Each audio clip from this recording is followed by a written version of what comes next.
The Raiders picked up a free agent on Monday, and they lost a free agent on Monday. We'll tell you who and what they meant to the team, plus a whole lot more on Tuesday's edition of the Locked On Raiders podcast for March 19th, 2024. Just win. Just win. Just win. Just win. The autumn wind is a raider, pillaging just for fun. He'll knock you round and upside down and laugh when he's conquered and won. And won. And won. And won. And won. And welcome in, Raider Nation, to another edition of the Locked On Raiders podcast. Thank you so much for making the show your first listen of the day. Make sure you subscribe and follow for free on YouTube or wherever you get your podcasts to get the latest edition of the show as soon as it becomes available. As always, if you're checking us out on YouTube, thank you. We appreciate that in a major way. It's because of you that the show continues to grow like it does, and of course because of my man Ari. Ari makes sure we're up on YouTube each and every day, and we appreciate him. I actually had someone reach out on Monday and say, Q, how do you spell Ari's Twitter name? At Ari Produces. It's at ARIPRODUCES. At Ari Produces on Twitter. You can hit him up. You can hit me up as well at your boy Q254. And the Locked On Raider podcast voicemail line is 707-654-4693. We'll get a lot of calls and texts, as many in as possible. Coming up in segment number 3, got a ton of feedback about Monday's show and plus all the different conversations that we've had here on the daily on the Locked On Raiders podcast. So that's coming up in segment number 3. Segment number 2, one of the calls or texts that we had on Monday's show was about Gardner Minshew and wanting to do a deep dive into who the quarterback is, the guy who signed the 2-year, $15 million fully guaranteed deal with the Silver and Black. And so I had mentioned that I had talked to Jake Arthur, who is the host of Locked On Colts. That's where Gardner Minshew was last season, being the backup for Anthony Richardson, even though he ended up having to start 13 games because Anthony Richardson went down with injury. So Jake Arthur was on my radio show about a week ago today and talked all things Gardner Minshew. So you'll hear that conversation coming up in segment number 2, just to give you a little bit more of a deep dive into who Gardner Minshew really is and who the Raiders are getting at that quarterback position, obviously to compete with Aiden O'Connell and whoever else they bring in whenever else they bring someone else in. So that's coming up in segment number 2. Here in segment number 1, just news and notes of the day, as I always do, and we'll jump into it after I tell you about the title sponsor of the show, which is Gametime. Download the Gametime app, create an account, use promo code LOCKEDON for $20 off your first purchase. So off top, the Raiders did come to agreement with the free agent on Monday. They signed running back Alexander Mattison, previously of the Minnesota Vikings. He was the guy that took over for Dalvin Cook when the Vikings decided to move on from Cook. He was going to be the every game starter. He was going to be the guy, and he did okay. He wasn't fantastic, but he did all right. And the Raiders put out an email on Monday saying that Mattison joins the Raiders after spending the last 5 seasons with the Vikings. Last year, he played in 16 games, starting a career-high 13 games, posted 700 rushing yards on 180 attempts, which is just under 4 yards a carry, along with 30 catches for 192 yards, which is about 6.4 yards per reception. And he also had 3 touchdowns. Now, he did have 2 fumbles, and he lost 2 fumbles as well. So you don't want to do that. You want to make sure that there's ball security there. But it's funny, Jordan Schultz from Bleacher Report actually sent me the tweet that he was sending out when Mattison was just going to visit with the Raiders. So I tweeted it out and said, a possible compliment for Zamir White. And, man, people did not like that C word. I'm telling you, people did not like that C word when I said compliment, and I was talking about Alexander Mattison. A lot of folks were not too happy about that, and I got to be 100% honest with you. I didn't pay attention to the Vikings enough. Like, I watched them. I checked them out, but I didn't pay attention to them so much like I knew every single detail of Alexander Mattison. So some people, because of fantasy football, weren't big fans of his. Other people, just because they weren't big fans of his, just weren't big fans, and so it is what it is. But again, he's just another running back in the running back room. He's more depth. I don't dare use that C word, that complimentary word. I'm not going to do that. But Zamir White is the lead back right now. So now you have Alexander Mattison in there. They already re-signed Amir Abdullah. Remember, Sincere McCormick was on IR last year. Brenton Brown was on IR last year. And I'm sure that they're going to add another running back as far as the draft goes as well. But right now, Tom Telesco is putting together his running back room. And he said at the Combine, when I asked him about Josh Jacobs, how he wanted to bring him back. And, he didn't say he wanted to bring him back. He said that it was important to hold on to Raiders, right? And obviously, he wanted to bring him back. AP wanted him back, but not at the price that the Packers paid for Josh Jacobs. So now they're going to have running back by committee. That's also something that Tom Telesco said at the Combine that he felt like every team needs to do, is have running back by committee. It's just not one of those lead back type leagues anymore. So you kind of knew that they were going to put together, a plethora of backs, and Alexander Mattison is just one of them. I found this to be a pretty little interesting little nugget that Tashawn Reed from The Athletic put out. As a matter of fact, he's going to be a guest on my radio show to talk about this and a little bit more this afternoon at 2:30 Pacific time on Raider Nation Radio 920 Unnecessary Roughness. He said, Raiders running back Alexander Mattison has only played for offensive play callers from the Mike Shanahan coaching tree. Kevin Stefanski in 2019, Gary Kubiak in 2020, Clint Kubiak in 2021, and Kevin O'Connell in 2022 and 2023. Now he continues that with Luke Getsy in 2024. So I thought that was a pretty interesting little nugget there when it comes to Alexander Mattison and what he brings to the table and what he's done throughout the course of his career, coming from that Kyle Shanahan kind of offensive play caller tree. He's always been working in that scheme. So there's that. Also on Monday, the Raiders had a visit from Tre'Davious White, and I saw this on Sunday. It was out on Twitter. It was floating around. A lot of people were commenting about it. I even had my guy Jordan from Oregon hit me up and say, hey, what do you think about this? And I was, it doesn't really do anything for me because he's a guy that's injury prone. He's coming off a torn Achilles. He's trying to rehab from that, and that's coming off of a torn ACL. So cornerbacks and torn Achilles and torn ACL is not a good recipe for me. Now, when he was healthy and at the top of his game, hell yeah, he was fantastic. But I didn't really think too much of it, but it picked up a lot of steam. And I didn't realize that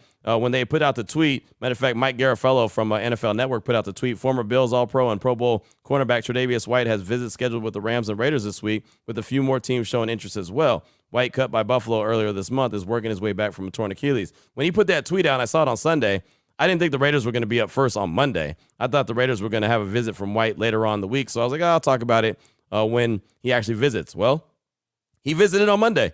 So there's that. Again, it's not a big deal to me. I really kind of hope that they don't come to agreement with them. I know that they need a veteran cornerback, and the price is probably going to be very cheap because he is coming off that torn Achilles. But because of those injuries and now it's persistent, a couple years in a row, I'm not a big fan of it, of that signing. But again, you got to remember that they're building rosters, the 90-man roster. They're not building a 53-man roster. So even if a guy gets signed right now in free agency, once the draft happens, there's going to be a lot of guys that get cut as well. So just kind of keep that in mind, even if they end up circling back to Tre'Davious White and signing him. Also, I found out on Monday, and I did not know this at all, but Brandon Parker, he agreed to a one-year deal with the San Francisco 49ers. He was the guy that I kept looking at. I had my list of free agents that the Raiders had, and I kept marking off, all right, this guy goes to this team, this guy goes to that team. Oh, this guy was re-signed by the Raiders. And so it was a surprise. I didn't know that he was even visiting with the 49ers until Adam Schefter tweeted out that he had signed with the Niners. So now if you're keeping track, Jacobs is to the Packers, Bilal Nichols to the Cardinals, Jermaine Illuminor to the Giants, Austin Hooper to the Patriots, Brandon Parker to the 49ers. And the free agents that the Raiders have signed that were outside the building: Christian Wilkins, the defensive tackle, Gardner Minshew, the quarterback, Harrison Bryant, the tight end, and Alexander Mattison as of Monday, the running back. So there you go. But you're seeing Raider free agents that are being signed by other teams. And we've had these conversations before here on the show that it's been a long time since consistently guys that leave the Raiders organization get picked up pretty quickly in free agency. But you see they've already lost 5 different guys to free agency, including Brandon Parker, who I know nobody was a big fan of his, but I just think that he's good quality depth. And I say quality kind of loosely, but depth is what you need on the offensive line. So the Raiders obviously have a lot of work to do after losing Illuminor, Brandon Parker, right? I mean, those are two big losses right there as far as just depth. Again, they're not the end-all be-all guys, but depth as far as I'm concerned. So that's what I got for you for segment number 1 of today's Locked On Raiders podcast, news and notes of the day. Coming up in segment number 2, we'll do a deep dive on Gardner Minshew. I talked to Jake Arthur, host of Locked On Colts, about a week ago today. You'll hear that conversation next on the Locked On Raiders podcast. Before I get to that, though, I do want to tell you about the title sponsor of the show, which is Gametime. You shouldn't have to worry when you buy tickets to your next big event. Gametime is the fast and easy way to buy tickets for all your sporting events, music, comedy, theater, anything that's near you. They got great last-minute deals, all-in prices, views from your seat, and their best price is guaranteed. You can take the guesswork out of buying tickets. Matter of fact, seeing the view from your seats, I think is great. Before you actually buy them, you'll know what it looks like to actually sit in those seats, right? Without being in the seats, you'll know what it looks like. So you know what to expect when you show up. All-in prices show your total up front. You know what you're getting, a great deal before you check out, and you can buy tickets in seconds with 2 taps. Bada boom, Bada bing. And they have deals on tickets right up to the start of the event and an hour after it starts. So it's a place to find all your last minute seats. Take the guesswork out of buying tickets with Gametime. Download the Gametime app, create an account, use promo code LOCKEDON for $20 off your first purchase. Terms apply. Again, create an account and use the promo code LOCKEDON, LOCKEDON for $20 off. Download Gametime today. Last minute tickets, lowest price guaranteed.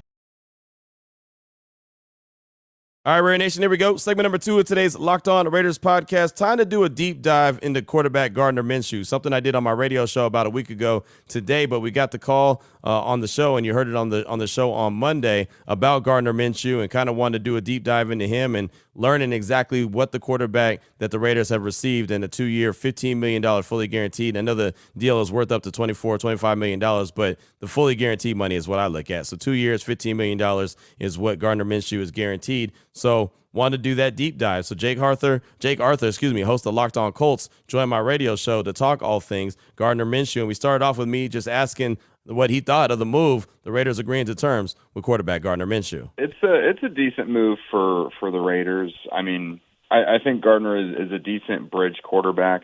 I'm not sure how they feel about Aiden O'Connell long term, but Gardner is definitely not the type of quarterback where you just stop looking for your future plans.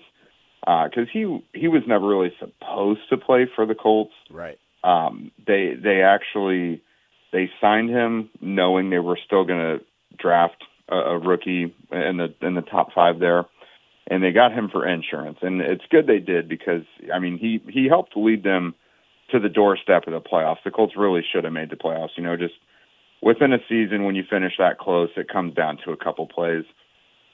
But I mean he's solid. I mean, he definitely has his issues. He's a backup for a reason, right? But he is one of the better backups in the league. What would you say about as far as, I mean, he knew what it was when he got the job, right? He knew that Anthony Richardson was going to be the guy that they drafted, and he was eventually going to get the start. He started right away for the season. But as far as Gardner Minshew just kind of showing the rookie about the NFL, what was that kind of like mentorship with, if it was there at all? Oh, absolutely. He embraced his role as Anthony's mentor, which is odd to see because, I mean, you come to a team as a veteran. You used to be the starter earlier in your career, and, you know, he could be bitter or, you know, the fact that he did get the chance to start, maybe want to shield himself and embrace that and keep Anthony away a bit, but he never went away from his leadership role with Anthony. I mean, they trained together down in, I think, Jacksonville or somewhere in Florida. But they have the same trainer, and they're very close. Gardner he's very down to earth, and while he's very competitive, he's never going to be the type to alienate his teammates. Very, very good locker room guy. Definitely someone that players gravitate to. But I think everyone knew what it was, and I think they really appreciated him for embracing that role, despite knowing that. Sure, you're going to start the majority of the season and maybe even get us to the playoffs. But as soon as Anthony Richardson's healthy, it's back to the bench or another team for him. Again, Jake Arthur, Locked On Colts, is with us here on Raider Nation Radio 920, Unnecessary Roughness. So the thing about that I noticed about him is that he backed up Trevor Lawrence in Jacksonville, he backed up Jalen Hurts in Philadelphia, and he backed up Anthony Richardson in Indianapolis. Even though all those guys I would consider a lot more athletic and mobile than he is, but he still has that ability where you don't have to really switch up the offense too much. How, I guess, important was it that Shane Steichen could rely on a guy like him that has enough athleticism to be able to get the job done? Yeah, that was really important. Like, he's obviously not a burner, and he's not an Anthony Richardson type, but he does have the ability to roll out and extend plays and keep the play alive. There was even a game where Shane had him run a couple draws, and he scored a couple touchdowns off of it. But no, that is important. They did a lot of stuff with RPOs. I think the Colts ran the most RPOs because that's something that Gardner was really comfortable with, you know, just quick read, get the ball out, stuff like that. But no, it definitely helps. Some of his biggest plays came from off-script stuff, you know, rolling out and just into the last second, either about to get sacked or go out of bounds, finding a receiver downfield to, you know, move the chains and make a big play. So that's definitely an element he brings that not every statuesque pocket passer does. I think he really thrives when things break down and the plans kind of go out the window. Now, you mentioned that he has some weaknesses. What would you say is probably the biggest flaw in Gardner Minshew's game? Yeah, so I don't want to say that he sees ghosts, but he definitely gets happy feet when it's not necessary. You look at him in a clean pocket and you're like, man, why does it look like you're running for your life right now?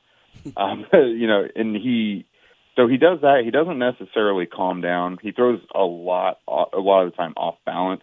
Mm-hmm. And then despite whatever you have in the passing game personnel-wise, he just does not seem to want to pull the trigger on the deep ball as often as he probably could. Mm. And, part of that is the RPOs, and that's not necessarily a realistic part of the play, but I think they also use the RPO a lot because they know he's just not that aggressive. You take a player like Alec Pierce, for example, with the Colts. That's been his bag the first couple of years. He's a downfield specialist. And, he hasn't really developed a full repertoire yet, but he won a ton of one-on-one matchups beating his man downfield, and Gardner just was not interested in looking that way whatsoever. So a guy like Devontae Adams, Michael Mayer, those guys will probably eat. Guys mm-hmm. who play a little closer to the chains and are going to get a little more separation and win their matchups around the sticks. Those guys will probably absolutely thrive. But if Las Vegas has got any guys that really are only effective downfield, you might see their stock drop a little bit. Yeah, no, I could see that, and I think the Raiders experienced a lot of that when they had Jimmy G as the quarterback, who wasn't a guy that was stretching the field. So a guy like Trey Tucker with wheels may not be used as often with Gardner Minshew behind center. Well, let me ask you this, Jake. I could always tell a lot about a free agent when they leave a team by what it means to that team that they just leave. So for him being the backup to Anthony Richardson, who I think the jury's still out on him of who he's going to be in the NFL, how big of a loss is that for the Colts? Yeah, it's definitely become a priority of having to find somebody to fill in because, unfortunately for Anthony, it wasn't just one injury this year. Right. He had two or three things where you have to consider, we have to have an insurance plan because this guy might be someone who gets banged up a lot. Mm-hmm. Now, I think a lot of it was just circumstance and freak stuff. I don't necessarily think Anthony's going to be injury prone. But it definitely does become a priority now because you saw how important it was. If the Colts would have trotted Sam Ehlinger out there in Anthony Richardson's absence, I don't think it goes as well as if they had a veteran who can kind of move the ball around and get the ball out quickly like Gardner. So maybe you look for someone who's a little more stylistically like Anthony, like maybe you go like a Tyler Huntley. Tyrod Taylor was someone who a lot of us had eyes on. But no, you definitely realize how important it is to have a capable backup when you just went through a season with Gardner Minshew where he earned a Pro Bowl. It probably wasn't the most legit Pro Bowl. Right. But enough people out there, whether it's coaches, players, fans, whatever, thought enough of him that they put him in there, Yeah. He did his job and he did it well. You're not gonna want to sign him to be your quarterback for 8 years, but right. he's gonna get you through as long as you have a strong supporting cast around him. Yeah, again, insurance is something that everyone wants or everyone needs. Nobody wants to have it, but everyone needs it. And so Gardner Minshew looks like he could be the ultimate insurance for the Raiders for the next couple years. Final question for you, just as far as just an all-around dude and locker room guy and leader, just what would you say the overall feelings were about Gardner Minshew? Oh, very positive. I never would have heard a bad thing about him. Again, the guy went in there in a tough situation. He knew he got the starting role again because someone got hurt, and he knew as soon as Anthony got healthy, he was going to be back on the bench or again sent packing. I think the Colts would have really liked to have him back, but we've seen this quarterback market. The price has just kind of gone up. Mm-hmm. And you used to be able to pay $5, $6, $7 million for a backup. the Colts got Gardner for $3.5 for 1 year. But now seeing what he signed with the Raiders, the Colts were never going to give him that much. So it sucks because I think everyone in that building, under the right circumstances, would have liked to have him back. But now, he gets an opportunity to go perhaps start somewhere, and the Colts can, look for someone maybe a little closer to Anthony Richardson style. So there you go. Kind of a deep dive on Gardner Minshew. I thought it was some really good, informative stuff from Jake Arthur. I think that he really broke it down. And again, it kind of gave me more confidence that at least if he's going to be in the game, you feel pretty confident that he can get it done. Now, he's not a franchise guy, right? He's, in my opinion, he's just a Band-Aid, right? Which is what Antonio Pierce doesn't want, but they also have to make sure that they have some people in that quarterback room. Aiden O'Connell has to have some competition. He's going to have some competition with at least Gardner Minshew, and then we'll see who else is added to the mix. We'll see if the Raiders can find a way to finagle their way up to the top 2, top 3 in the draft to go get their guy, or if they have to wait for the second tier of guys, like the Bo Nixes, the Michael Penixes, and I would say J.J. McCarthy, but it sounds like he's going to go number 4 overall when Minnesota trades up with the Cardinals. At least that's what the big rumor there is, and especially after the move that they made on Friday to go and get that extra first-round pick, it feels like that's exactly what they're going to do. So Bo Nix could be gone. It could be 4 quarterbacks, or not Bo Nix, J.J. McCarthy. It could be Caleb Williams, Jaden Daniels, Drake May, whatever order you want to put them in, and then, boom, J.J. McCarthy, number 4. It could be all quarterbacks to start the draft coming up on April 25th. We'll find out. But hopefully you enjoyed that little deep dive on Gardner Minshew from Jake Arthur, host of Locked On Colts. Coming up in segment number 3, your calls and text draft that Locked On Raider podcast voicemail line, 707-654-4693. Before we get to that, though, I do want to tell you about Robinhood. Did you know that even if you have a 401k for retirement, you can still have an IRA? Robinhood has the only IRA that gives you a 3% boost on every dollar you contribute when you subscribe to Robinhood Gold. But get this, now through April 30th, Robinhood is even boosting every single dollar you transfer in from other retirement accounts with a 3% match. That's right, no cap on the 3% match. Robinhood Gold gets you the most for your retirement thanks to their IRA with a 3% match. This offer is good through April 30th. Get started at Robinhood.com/boost. Subscription fees apply. And now for some legal info. Claim as a Q1 2024 validated by Radius Global Market Research. Investing involves risk, including loss. Limitations apply to IRAs and 401ks. 3% match requires Robinhood Gold for 1 year from the date of the first 3% match. Must keep Robinhood IRA for 5 years. The 3% matching on transfers is subject to specific terms and conditions. Robinhood IRA available to U.S. customers in good standing. Robinhood Financial, LLC, member SIPC, is a registered broker-dealer. Here we go, Raider Nation. Segment number 3 of today's Locked On Raiders podcast. Time to get in your calls and text draft that Locked On Raider podcast voicemail line, 707-654-4693. Let's start things off with Lodi Cali Raider. He's calling to talk about the Raiders' newest addition to the running back room in Alexander Madison. Here he is, Lodi Cali Raider. What up, Q? Your boy, Lodi Cali Raider here. I just wanted to get your comments on Alexander Madison, the pickup we got from the Vikings. I personally like his physicality, and he's pretty sure-handed on catching the ball. Let me know your thoughts on that. I appreciate everything you do, Q, for the Raider Nation. Lodi Cali Raider out. Thanks for the call, my man. And look, I'm fine with the addition, right? I don't think he's amazing. I don't think he's bad. He can catch the ball. He can run the ball. I mean, he's depth. He's quality depth as far as I'm concerned. So, it's just another addition to that running back room. And that's something that's going to happen. And I do expect them to add another player to the room, like a running back that they draft at some point as well. Thanks for the call, my man. Appreciate you. Up next, got a text from Bo Rock in South Central. It says, hey, Q, how's it going? This is Bo Rock from South Central LA. I've been a Raider fan for 50 years. I don't think we should give up the farm just to move up in the draft. And to tell you the truth, I don't think our quarterback is in this year's draft. But Minshew, I think, will beat out Aiden O'Connell because he's mobile and he's a gunslinger. What do you think about him? What do you think about us waiting until next season to get a quarterback in the draft? Peace out. That's Bo Rock in South Central. And I feel a couple of different ways about that. I understand not giving up the farm.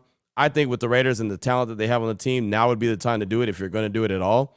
But I understand your concern, and that's been my concern for the longest time as well, is giving up too much to move up. But at some point, I feel like you're going to have to do it. And if the Raiders have a successful season, then they're not going to be in position to draft a quarterback really high in the draft next year, right? And then they're going to be in the same position. All right, well, you're going to give up the farm next year. Like, at some point, you're going to have to do it. So, and then the worst case scenario would be if they don't get their quarterback this year and they really stink this year, and then they're picking at the top of the draft, then all of a sudden Antonio Pierce is on the hot seat, right? Raider Nation is furious because it's another bad losing season of losing football. You got players in the locker room frustrated again. Like, that's the worst case scenario. So I'm hoping that this team, especially with this defense, plays at a very high level, wins a lot of games, and is picking in the 20s, right? In 2025.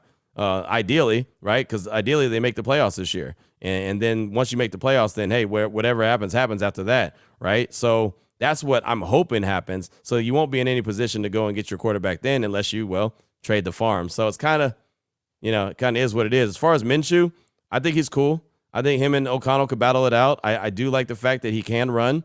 As Jake Arthur pointed out, he did the RPOs there in Philadelphia. They didn't have to change the offense because of him.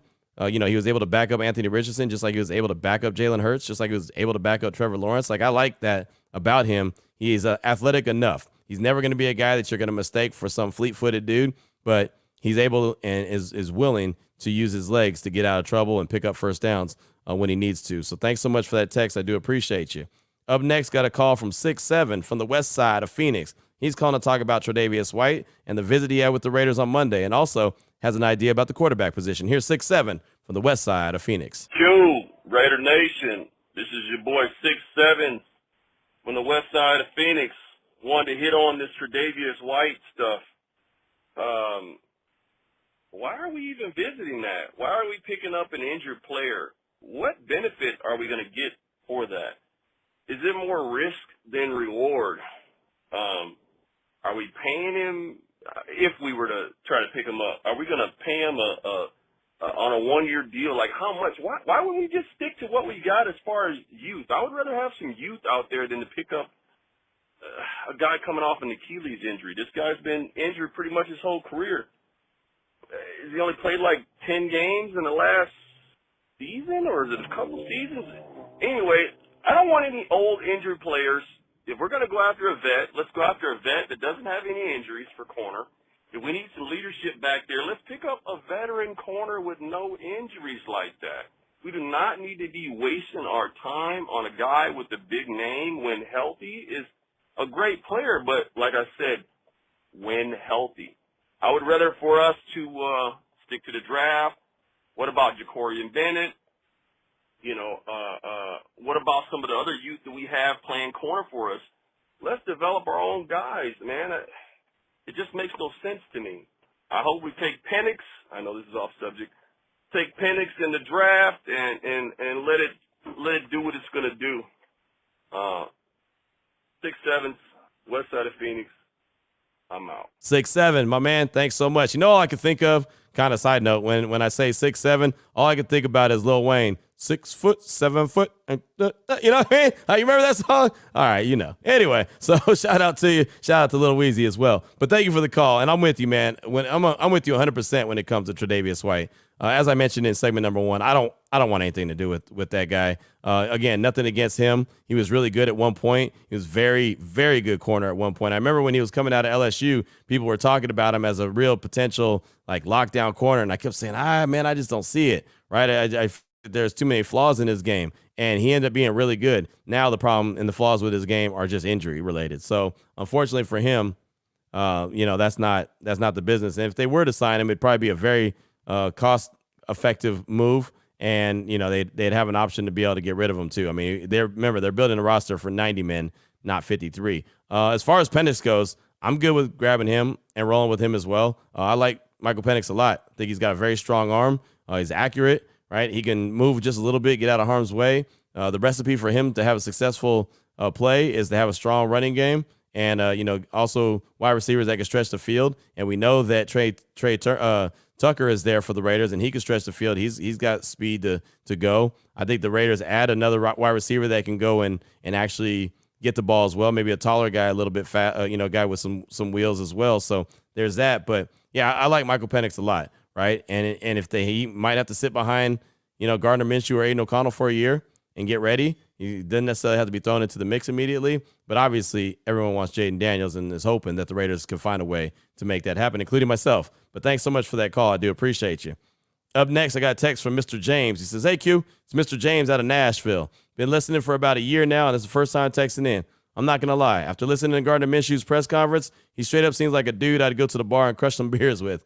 If he's this funny at a press conference, imagine him after a few drinks. Just keeping it lighthearted here. Life's too short to be serious all the time. Love what you do, brother." Mr. James out. And yeah, Gardner Minshew just seems like he's very comfortable in his own skin.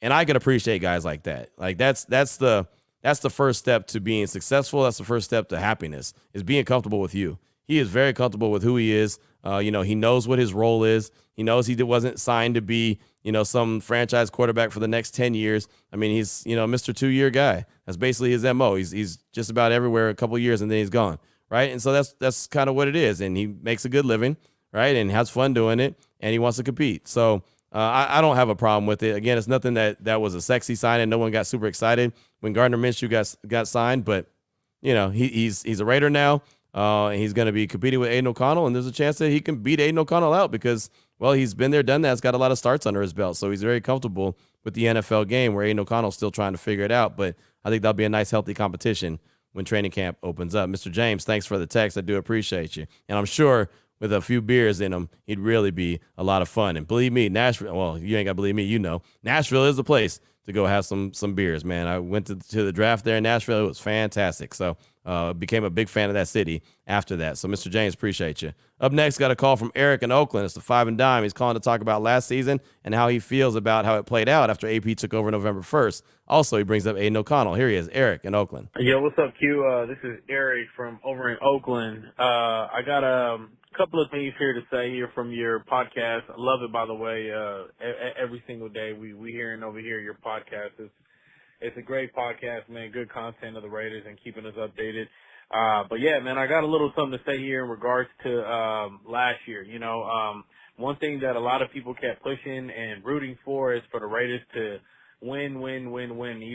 Even after we knew that the playoffs were like far fetched and they were kind of not close to coming in fruition for us, everybody kept pushing for the Raiders to win and kept rooting for a win and another win and another win. I think at the time we were like 5 and 9, it could have been, or something like that, or 4 and 8, and people just kept pushing for the Raiders to win. And to be quite frankly, I think Mark Davis hired Antonio Pierce to the Raiders as a head coach because he didn't really see anything popping off there because of the lack of experience that he had. And so he figured, hey, let's just tank the season and hopefully we could get a top 3 pick. Well, kind of similar to what the Patriots were doing. They ended up tanking their season. They got a top 3 pick. While us, we kept rooting for AP to win and win and win, knowing that the playoffs were out of reach.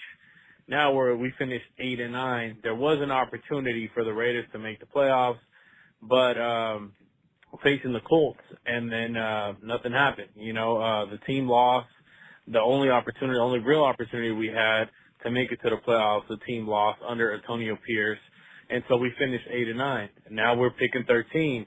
And people are talking about going up to the top 3 pick with the top 3 teams need a quarterback. It's not going to happen. It's really not going to happen.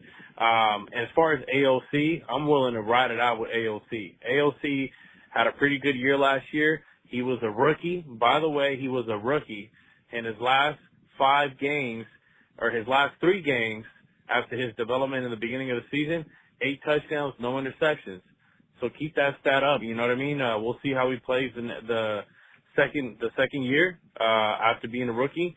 So man, I'm willing to go in on AOC and then the Gardner Minshew as a backup. Why not? I mean, we can't. I doubt we're going to be able to get ourselves a top rookie quarterback. So let's ride it out with AOC. Well, thank you very much, Q. Appreciate it. We'll keep listening here to your podcast. Do your thing. Go Raiders. Thanks so much for the call, my man. I appreciate you, and I know exactly what you're saying. And I know a lot of Raider Nation was saying that the Raiders have to lose out. The Raiders need to lose. The Raiders need to tank. The Raiders need to get up there in the top 3 so they can get their quarterback. And then they wouldn't have to be worrying about trading up. And then I wouldn't be talking about them trading up. And that wouldn't be the conversation. They'd be sitting there with Washington or New England, and be in a really good position to go get their guy. But I'll tell you the truth, I will never, ever root for a loss.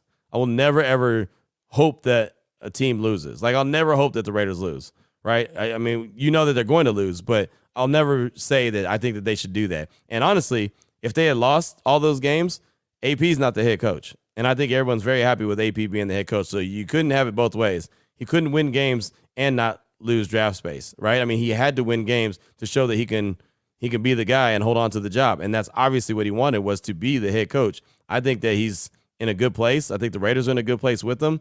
And now you just figure it out, but as far as like losing, I'll never ever say, hey man, the Raiders should lose all these games to get better draft position. Like, you'll never get me to say that, regardless if it's a, smart move or not, and it makes sense. I'm not. It doesn't make sense to me, and I don't think it makes sense to the players in the locker room. And I know it didn't make sense to Antonio Pierce. So there's that. As far as O'Connell goes, I mean, he could be the guy next season. We've had those conversations here on the podcast. There's a chance that he goes into training camp and he's the number one guy.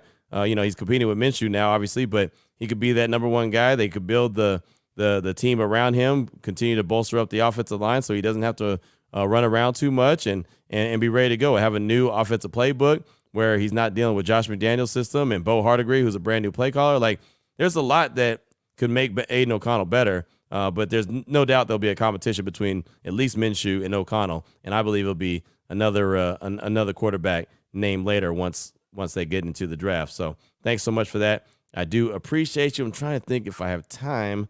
I don't know if I do. My man Ari's going to lose his mind. All right, let me take one more text. This text is from Big Drew in Houston. Yo, what up, Q? Big Drew out of Houston. First off, I want to start off by saying I appreciate everything you do. The podcast is in off-season. The podcast in the off-season is almost as exciting as the podcast on Victory Monday.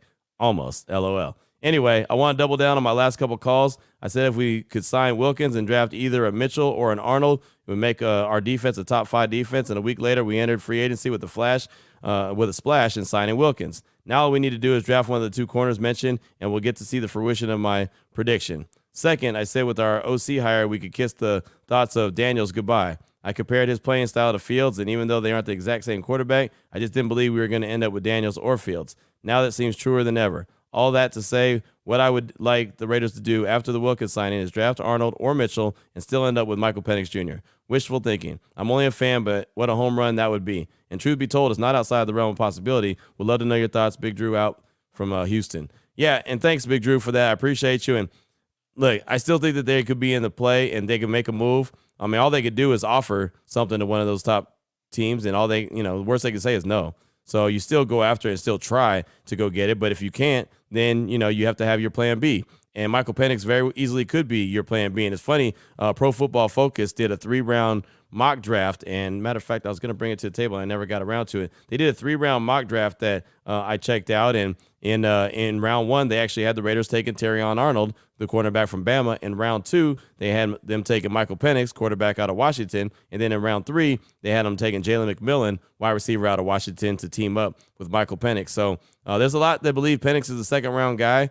I'm kind of bullish on that only because I know how much, the league needs quarterbacks and how desperate a lot of teams are for quarterbacks. So I feel like he's going to end up being a round 1 guy. But a lot of us thought that, Will Levis was going to be a round 1 guy a year ago, and he ended up going in the 2nd round, right? So, I mean, they obviously, as evaluators across the league, know a lot more than we do, but it just feels like Michael Penix is probably going to, get picked up in the 1st round, even if it's at the back end of the 1st round. And maybe that's a team like the Raiders trading up into the back end of round 1. But then who knows? Who knows what direction they'll go? But they very easily could go, and that's kind of the conversation we had on Monday's show. They could go with a cornerback at number 13. It could be Arnold. It could be Mitchell.